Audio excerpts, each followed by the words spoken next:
Young innovators entrepreneurship पाठशाला में आपका फिर से स्वागत है। और आज हम आ गए हैं एक ऐसे टॉपिक पर जिसका आरव को काफी टाइम से इंतजार था, डिजाइन थिंकिंग। डिजाइन थिंकिंग एक पावरफुल प्रोसेस है जो हमें प्रॉब्लम्स को सिर्फ सॉल्व करना नहीं बल्कि बेटर तरीके से सॉल्व करना सिखाता है। और सबसे इंटरेस्टिंग बात, डिजाइन थिंकिंग सिर्फ बड़ों के लिए या इन्वेंटर्स के लिए या बड़ी कंपनीज के लिए नहीं होता, ये बच्चों, टीचर्स, एंटरप्रेन्योर्स, एम्प्लॉइज सबके लिए यूजफुल है। आज आरव और ईशा मिलकर देखेंगे कि हम आम प्रॉब्लम्स को सॉल्व कैसे कर सकते हैं डिजाइन थिंकिंग के थ्रू, और क्या फर्क होता है सिर्फ प्रॉब्लम सॉल्विंग करने में और डिजाइन थिंकिंग के 5 स्टेप्स को यूज करके प्रॉब्लम सॉल्विंग करने में। और एक क्विक रिमाइंडर, अगर आप एंटरप्रेन्योरशिप पाठशाला के वीडियो पहली बार देख रहे हैं तो हम स्ट्रांगली रेकमेंड करेंगे कि आप एंटरप्रेन्योरशिप पाठशाला इंट्रोडक्शन वीडियो से स्टार्ट करें। वहां से स्टार्ट करना बहुत इंपॉर्टेंट है क्योंकि वो पूरी लर्निंग जर्नी का कॉन्टेक्स्ट एक्सप्लेन करता है। उसके बाद सेशन 1, 2, 3 और ऐसे कंटिन्यू करना बेस्ट रहेगा। टीचर्स, वीडियो देखने के बाद बच्चों को एक छोटा सा चैलेंज दीजिए। उनसे बोलिए डिजाइन थिंकिंग के 5 स्टेप्स का इस्तेमाल करके एक प्रॉब्लम का सलूशन क्लास के आगे प्रस्तुत करें। चलो बच्चों, मिलते हैं आरव और ईशा से। हेलो बच्चों, आप सबका एक बार फिर से बहुत बहुत स्वागत है। पिछले सेशन में हमने समस्याओं का हल ढूंढने यानी प्रॉब्लम सॉल्विंग के बारे में सीखा था, और आज आरव बहुत उत्सुक है एक नए और बहुत ही मजेदार टॉपिक के बारे में जानने के लिए, डिजाइन थिंकिंग। आखिर डिजाइन थिंकिंग होती क्या है, ये आम प्रॉब्लम सॉल्विंग से अलग कैसे है, और इसकी मदद से हम दुनिया की बड़ी बड़ी समस्याओं का हल कैसे ढूंढ सकते हैं। आइए आरव और ईशा के साथ मिलकर इस रोमांचक सफर की शुरुआत करते हैं। तो तैयार हो जाइए एक और मजेदार और सीखने से भरपूर सेशन के लिए। चलिए शुरू करते हैं। ईशा, मुझे डिजाइन थिंकिंग के बारे में काफी टाइम से जानना था। बिल्कुल, चलो शुरू करते हैं। कभी तुम्हारे सामने कोई ऐसी प्रॉब्लम आई है जिसका हल ढूंढना मुश्किल लग रहा हो? हाँ, ऐसा तो बहुत बार होता है। तो सुनो, ऐसी प्रॉब्लम्स को सुलझाने का एक बहुत ही कमाल का तरीका है। उसका नाम है डिजाइन थिंकिंग। डिजाइन थिंकिंग एक ऐसा तरीका है जो हमें किसी भी प्रॉब्लम का अच्छा और नया सॉल्यूशन ढूंढने में मदद करता है। और सबसे अच्छी बात, ये सिर्फ बड़े लोगों के लिए नहीं है, ये स्टूडेंट्स, टीचर्स, डॉक्टर्स, इंजीनियर्स सबके लिए है, तुम्हारे लिए भी। वाह, यह तो इंटरेस्टिंग है। आज हम सीखेंगे कि डिजाइन थिंकिंग क्या होता है और ये आम प्रॉब्लम सॉल्विंग से अलग कैसे है। मुझे तो लगता था दोनों एक ही चीज हैं। बहुत लोग ऐसा ही सोचते हैं, लेकिन डिजाइन थिंकिंग और भी पावरफुल है। इसकी मदद से हम नए प्रोडक्ट्स बना सकते हैं, रोज की प्रॉब्लम सॉल्व कर सकते हैं और दुनिया को और बेहतर बना सकते हैं। ये एक तरह की सुपर पावर है। मुझे तो अभी से सुपर हीरो जैसा फील हो रहा है। डिजाइन थिंकिंग के लिए भी 3 चीजें बहुत जरूरी हैं: क्रिएटिव थिंकिंग, क्रिटिकल थिंकिंग और लोगों को समझने की कला यानी एम्पैथी। ओह, इसलिए हमने पहले क्रिएटिव थिंकिंग और क्रिटिकल थिंकिंग सीखी थी। बिल्कुल। अब सोचो, जब भी कोई प्रॉब्लम आती है, हम अक्सर तुरंत बोल देते हैं, मेरे पास एक आइडिया है। बड़ी बड़ी कंपनीज भी कई बार ऐसा ही करती हैं। लेकिन क्या हर आइडिया काम करता है? नहीं, हर बार तो नहीं। बिल्कुल, क्योंकि हम एक बहुत ज़रूरी चीज़ भूल जाते हैं, और वही डिज़ाइन थिंकिंग का सबसे इम्पोर्टेंट हिस्सा है।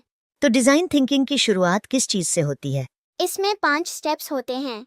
पहला स्टेप, एम्पैथी, मतलब जिस इंसान को प्रॉब्लम हो रही है, पहले उसकी फीलिंग्स और मुश्किलें समझो, जैसे खुद को उसकी जगह रखकर सोचना। दूसरा स्टेप, डिफाइन, प्रॉब्लम को बिल्कुल साफ साफ समझो। जितनी क्लियर प्रॉब्लम होगी, उतना अच्छा सॉल्यूशन मिलेगा। तीसरा स्टेप, आइडिएट, अब जितने हो सके उतने आइडियाज सोचो। यहाँ क्रिएटिव थिंकिंग का यूज होता है। और फिर वाइज फ्रेमवर्क की मदद से बेस्ट आइडिया चुनो। चौथा स्टेप, प्रोटोटाइप, अपने आइडिया का एक छोटा सैंपल या मॉडल बनाओ ताकि देख सको कि वो काम करता है या नहीं।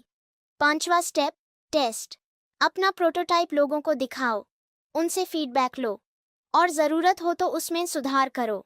1 मिनट, मैं ये सब लिख रहा हूँ। एक बात हमेशा याद रखना, डिज़ाइन थिंकिंग की शुरुआत आइडिया से नहीं, एम्पैथी से होती है। और यही सबसे बड़ा फ़र्क है प्रॉब्लम सॉल्व करने में और डिज़ाइन थिंकिंग यूज़ करके प्रॉब्लम सॉल्व करने में। एम्पैथी मतलब सिंपैथी? नहीं, सिंपैथी और एम्पैथी अलग चीज़ें हैं। एम्पैथी का मतलब है दूसरे इंसान की फीलिंग्स को समझना। मतलब मान लो तुम एक ऐसी स्टिक बनाना चाहते हो जो एक ब्लाइंड इंसान की मदद करे। अगर तुम बिना उनसे बात किए सिर्फ अपना आइडिया बना दोगे तो शायद वो उनके किसी काम की ना हो। लेकिन अगर तुम उनसे बात करो, उनकी प्रॉब्लम समझो या कुछ देर आंखों पर पट्टी बांधकर चलने की कोशिश करो, तब तुम्हें महसूस होगा कि उन्हें किन मुश्किलों का सामना करना पड़ता है। इसी को एम्पैथी कहते हैं। ओह अच्छा, मतलब पहले समझना कि वो इंसान कैसा महसूस कर रहा है, फिर सॉल्यूशन बनाना। बिल्कुल।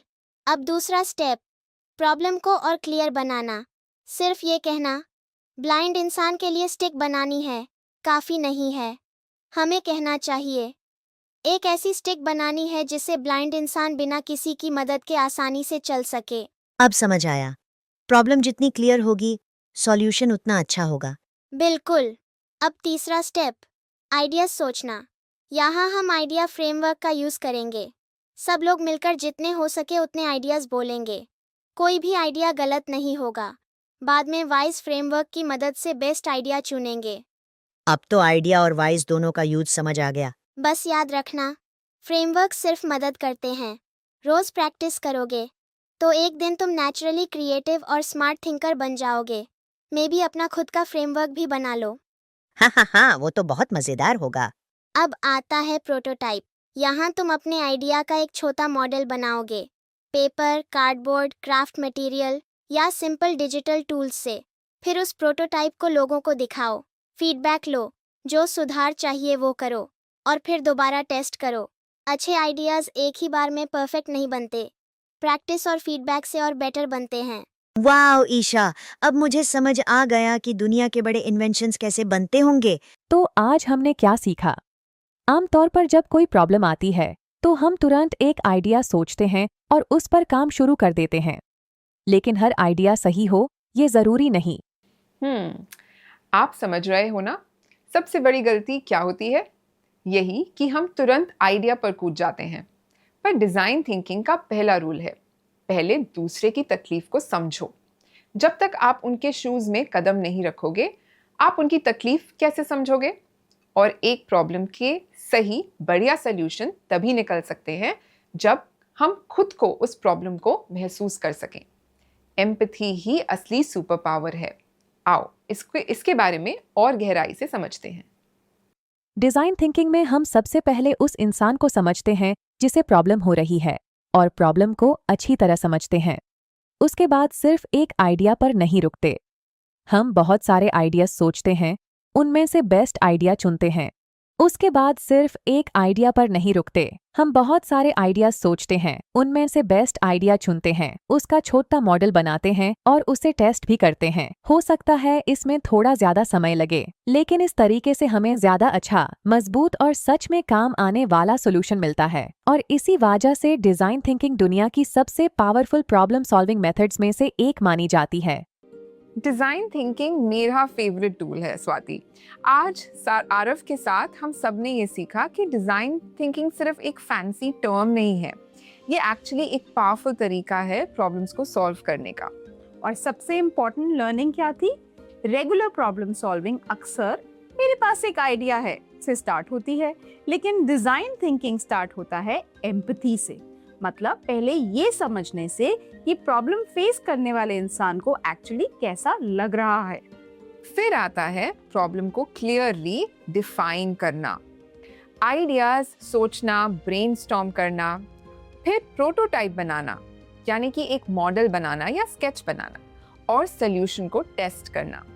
बच्चों, क्या आप तैयार हैं डिजाइन थिंकिंग के 5 स्टेप्स के इस्तेमाल करके प्रॉब्लम का सॉल्यूशन क्लास के आगे प्रस्तुत करने के लिए?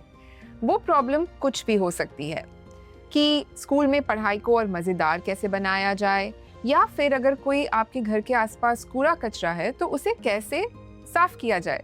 और ये भी याद रखिए, फ्रेमवर्क्स हेल्पफुल होते हैं, बट उन्हें रटना जरूरी नहीं है।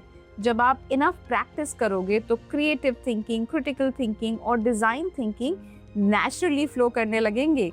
स्टेप्स को रटने की जरूरत नहीं है। अभी तक की जर्नी में हमने entrepreneurship, mindset, problem solving, creative thinking, critical thinking और डिजाइन थिंकिंग जैसे विषयों पर बात की है।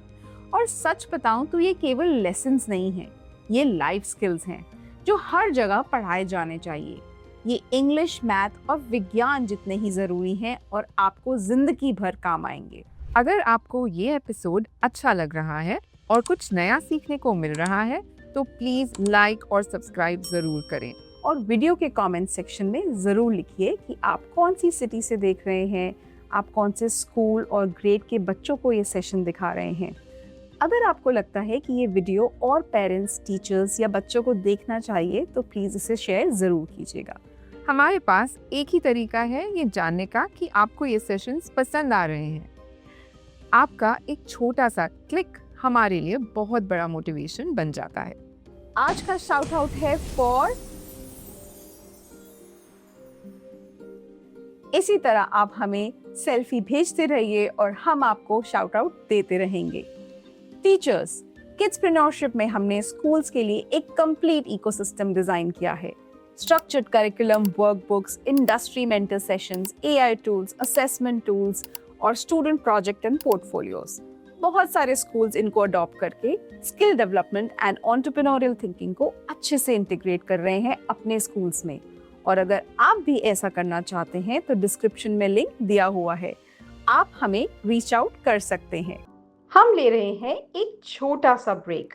एंटरप्रेन्योरशिप पाठशाला के 12 एपिसोड्स कंप्लीट हो गए हैं। अब हम ले रहे हैं एक छोटा सा ब्रेक ताकि आप सबका फीडबैक सुन सके, कंटेंट को और भी ऑसम बना सकें और एंटरप्रेन्योरशिप पाठशाला को और ज्यादा स्कूल्स और बच्चों तक पहुंचा सकें। और गेस व्हाट, ये तो सिर्फ बिगनिंग है। 60 और एक्साइटिंग एपिसोड्स और नॉलेज नगेट्स आपके लिए लाइनअप में तैयार हैं। तब तक हमें अपना फीडबैक जरूर भेजिए, अपने टीचर्स, फ्रेंड्स और स्कूल के साथ एंटरप्रेन्योरशिप पाठशाला शेयर कीजिए और इस मूवमेंट का हिस्सा बनिए। अगर हर बच्चा एंटरप्रेन्योर की तरह सोचना सीखे तो दुनिया और भी बेहतर बन सकती है। Show us some love, keep sharing entrepreneurship Pathshala और याद रखिए, stay curious, keep creating, keep solving problems. We'll see you very soon. तब तक के लिए बाय। अगर आपको यह वीडियो हेल्पफुल लगा हो तो लाइक, कमेंट, सब्सक्राइब और शेयर करना मत भूलिए। ऐसे ही और एक्साइटिंग कंटेंट के लिए जुड़े रहिए जो आपके बच्चों को उनकी एंटरप्रेन्योरियल जर्नी में इंस्पायर और गाइड करेगा।